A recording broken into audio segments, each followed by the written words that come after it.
Qantas captain and a 60-year-old man have been named as one of the 3 victims of plane mid-air collision and crash in Sydney's southwest. Gary Criddle was a highly respected pilot with extensive experience in both commercial and military aviation. He worked as a Qantas captain for 36 years, flying commercial jets and playing a significant role within the airline. Before his time with Qantas, he served in Australia's Navy and Air Force for 20 years, a period during which he was a member of the Roulettes, Australia's elite aerobatic display team, known for performing precision aerial maneuvers. His background in both military and commercial aviation, alongside his long service, earned him recognition and respect.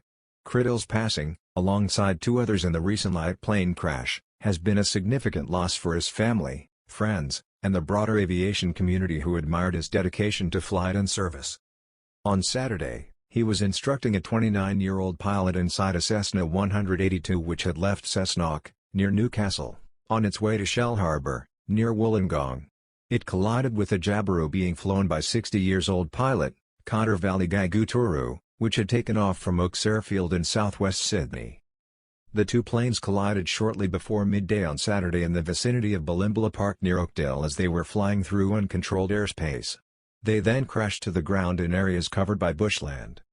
The Cessna 182, with Criddle and a younger pilot he was instructing on board, burst into flames on impact with the ground, while Gaguturu's Jabiru was found a kilometre north of the initial wreckage. Staff from the Australian Transport Safety Bureau were present at the wreckage sites on Sunday and gathered flight data, weather information and maintenance records.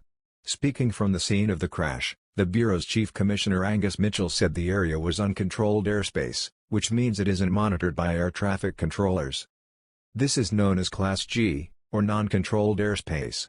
It is very much up to pilots, it's an alert, see and avoid principle, Mitchell said.